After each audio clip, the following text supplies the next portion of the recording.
I'm Sujit Karpe. I'm the co-founder and CTO at iMocha. Today I'm going to cover a topic is product-led growth. So what is product-led growth? So it's a simple definition which says product first, experience first. There are some instances, usually when product usage serves as the primary driver for user acquisition, expansion, and retention. So there are two kinds of growth which usually happen. One is a product-led growth and one is a sales-led growth. Today, I'm going to focus more on companies from a $0 to $1 million revenue in SaaS or any business, not only SaaS, I would say. But when you are in a stage of $0 to $1 million, you don't have a huge funds, you don't have a lot of muscles to go and do a field sales.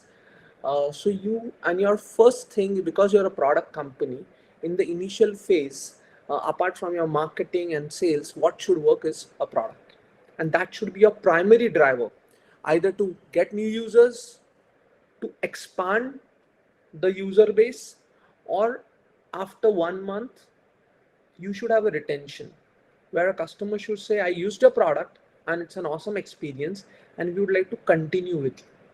So that's like a product first, experience first. And that's, I would say, should be a focus of every entrepreneur in this world in a revenue journey from $0 to $1 million journey. So whenever you're creating a product and you want to ensure that the product sells on its own, the customers who are using the product start using it month on month, week on week, day on day. So you need to ensure that you are aware about your ideal customer profile, which is the jargon is called as an ICP. So what is the ideal customer profile? It's a profile of a customer who is ready to pay for your product. Second, he is willing to pay. So when you say it's ready to pay, you go and take a simple support software and go to a company uh, and talk to the support team. You will find a lot of ticks over here. They will be ready to pay because they have a need. Selling, second thing is there a willingness to pay for a product? One is you have a need, that's you're ready, but are you willing to pay? Is that a real need? Is that problem big enough that there's a willingness to pay? Second, the ability to pay. Are you talking to the right stakeholder in the company? I know somebody maybe in a company, I'm selling a support product, but I know somebody from a marketing department, I know from a sales department, I know from a HR department. It's not going to work because the company may have need, but the person whom you're speaking to, he doesn't has an ability to pay. Then you need to you need to also find out what is the success potential for that customer. If he pays you, is he, and he start using a product, is he going to be successful with you? Then what is the acquisition efficiency? What is an expansion potential? Like when I say acquisition efficiency, it would be some customers are easier to close, easier to expand, and they're also ready to give you an advocacy potential. Like they're ready to give you a testimonial or talk about you somewhere. Similarly, if there are customers where your sales cycle is 3 months, 6 months, 1 year, you're into a 0 to 1 million phase. Maybe the problem is not with your product. You're not able to identify your ideal customer profile. You're not able to understand who is ready to pay, who is willing to pay, who has the ability to pay. Can that customers be successful with you? What is the acquisition efficiency? How much longer is my sales cycle? In iMocha's case, initially we were selling a product only online through digital marketing. And in the first 3 years, we had 800 customers. While they were like paying us small, but there were some months where we would close one customer per day, 30 working days, even on Saturday, Sunday, and we had like a 32 customers in a month, right? So that's like a amazing thing. In the initial days, that was a time period between 2015 to 2018 when we acquired this 800 customers. Our sales cycle was super easy. we would sell a customer when they landed on our website in less than 2 weeks. So I guess one of the reasons we were able to do that was an amazing ideal customer profile and our ability to reach out to them and we knowing what are their business problems. So I would suggest every entrepreneur to create a nice one pager of your ideal customer profile. Take his photo from LinkedIn. Let's say if Vincent is my ideal customer profile, I will take his photo, write his name. I will put all the his designation, where has he worked, what does it mean that he's ready to pay, what is his willingness to pay, what is his ability to pay, what is success potential, how fast can I acquire him, expansion potential, advocacy, and this I will at least have 5 ICPs, ideal customer profile, with the right user persona documented and put it on my desk. In my company, I can put it everywhere on the wall. So it's not only for me, but even in a team, is if it's a 5 people, 10 people, or 20 people, everybody in the company should know who is your ideal customer profile, how he looks like, what is his problem, what does success mean for him. I would say this is the most important exercise any entrepreneur should do while they launch the product. There is a big problem when you do an ICP exercise, and that problem is of FOMO, fear of missing out. You will think that if I don't target a particular user persona, I would lose a lot on the business, and you never focus or you never narrow down on your ICP. You try to sell to everyone and everywhere in the world. The biggest problem happens is because your ICP is not identified well, your sales cycle become longer. Maybe from a $0 to $1 million, you should travel that journey hardly within 12 to 18 months. You end up doing that to 3 years to 4 years, and then there's a high mortality rate in a lot of startups because of a FOMO. Because you'll try to build too many features, you'll try to cater to a wider audience in the world, a wider customer base. So one of my recommendation here would be target specific customer, even the FOMO is telling you not to do this.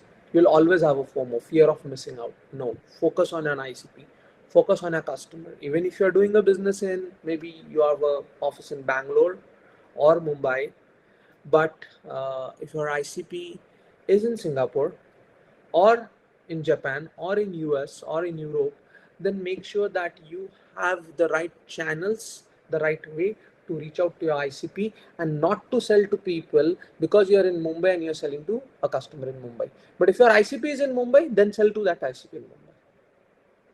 So find out ways to reach out to your ICP and don't build a product for everyone.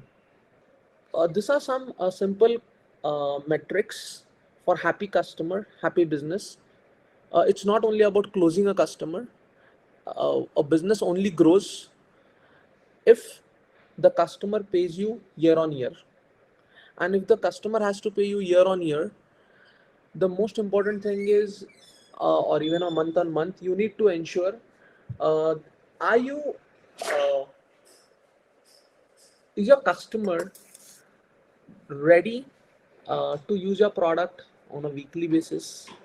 Is it a good usage? Yes.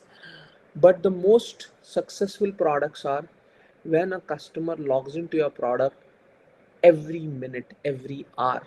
The maximum duration can be every day. If a customer logs into your product once in a week or once in a month or once in a quarter, he's not, the impact of your product to his business is very less.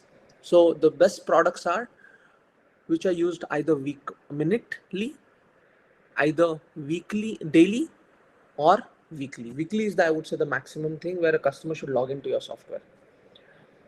So for that to happen, you need to have a good product, good ICP, no FOMO. But then the interesting thing is, like, some customers are easier to reach out and faster to close. That's your acquisition potential. You'll also find some customers are more successful with you. Some customers are more likely to be successful with you than others. Expansion potential. Some customers will use your product more and more and more. And advocacy potential. Some customers will tell others about your product very easily. So make sure that whichever customer you are having, get this customer on maybe in the column A in Excel, on the column B, C, D, E, put this acquisition potential, success potential, expansion potential, and advocacy potential, and start rating it on a scale of 10. If a customer which is working with you, or even a prospect you're working with, and if this rating across all the four parameters is not 5 plus, then that customer cannot be a happy customer for you. And if it is not a happy customer for you, he cannot give you a happy business. So simple metrics to track, put it into Excel, and make sure you start measuring this for each of your even customer prospect conversations you are having. So this is more about iMocha. So when I did ICP, Ideal Customer Profile exercise in my organization, what I referred to a book. The book is called as a Jobs to be Done, right? So I started using that framework of a job to be done. I wrote all the customers' job to be done over here. Example, because initially our product was into a talent acquisition space. What is the job to be done for my customer? Hire the right talent on time. Right talent is required to do some particular job.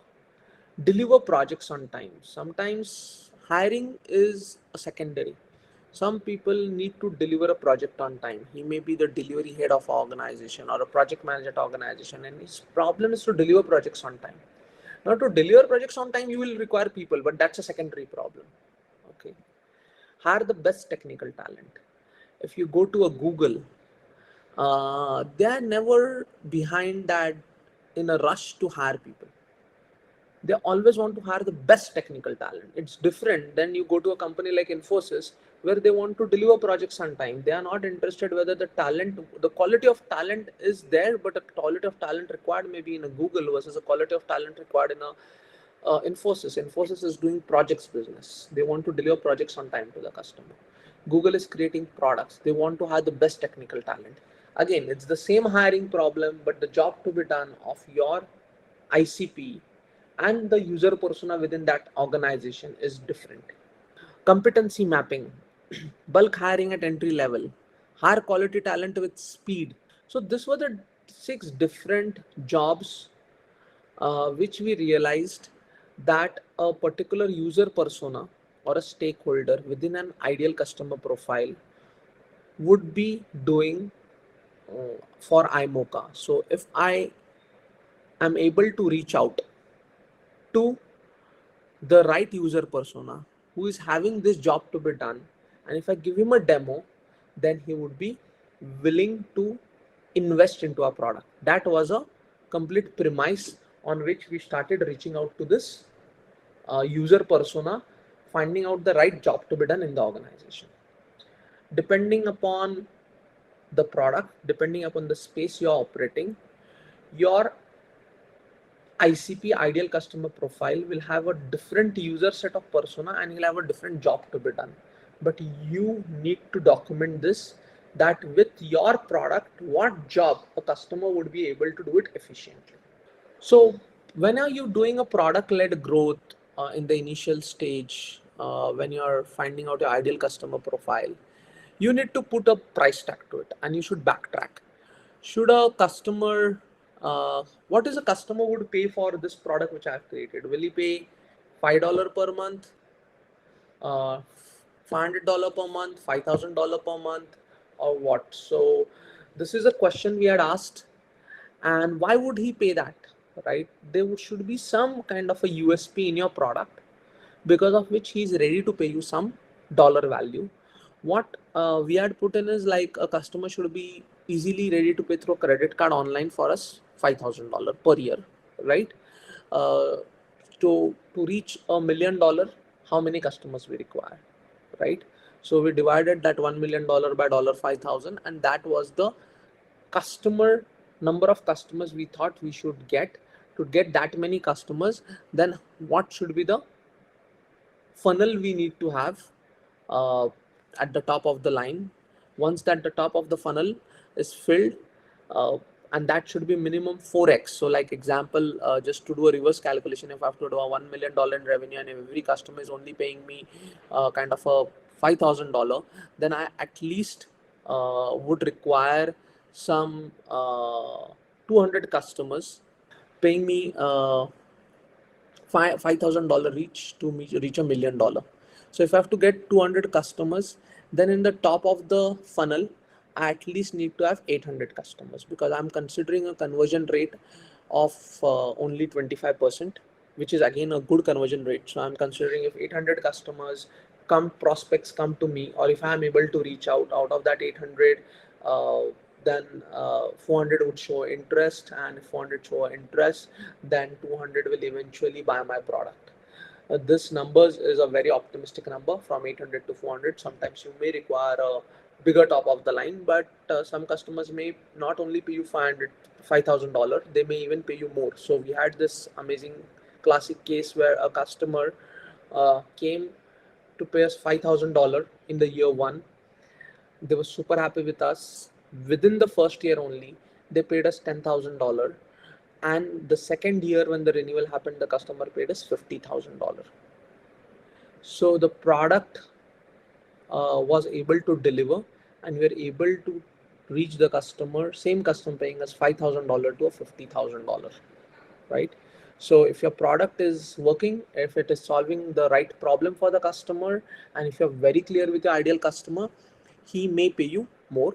But this is the bare minimum we thought we should pitch when somebody asks us, because we wanted to do $1 million, how quickly we can do $1 million in revenue. And this is just like this is the last slide. So the company what I founded is iMocha. So iMocha is into a business of skills intelligence, skill assessment for talent acquisition, talent development. But mocha also means a coffee. So we have this habit, like wherever in the last slide of the presentation or in the product, we keep on giving these coffee messages to our customers, and they really like it, because especially in US, people love coffee. It's like tea in India. So when we give this small messages out, they start loving the product. They remember iMocha as a brand. So you should do something in the product where people remember you. So people love coffee, so they love iMocha, or they remember iMocha because of the reason they love coffee, right?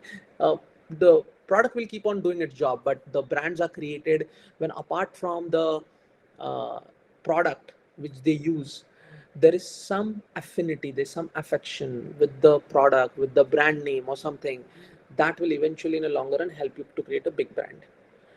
So thank you. I hope you understood what is the ideal customer profile, how to traverse that exercise to make sure that you reach your $1 million much faster, and within 12 to 10 months time. And the time frame for to reach a $0 to $1 million, I would say good time frame is 12 to 18 months.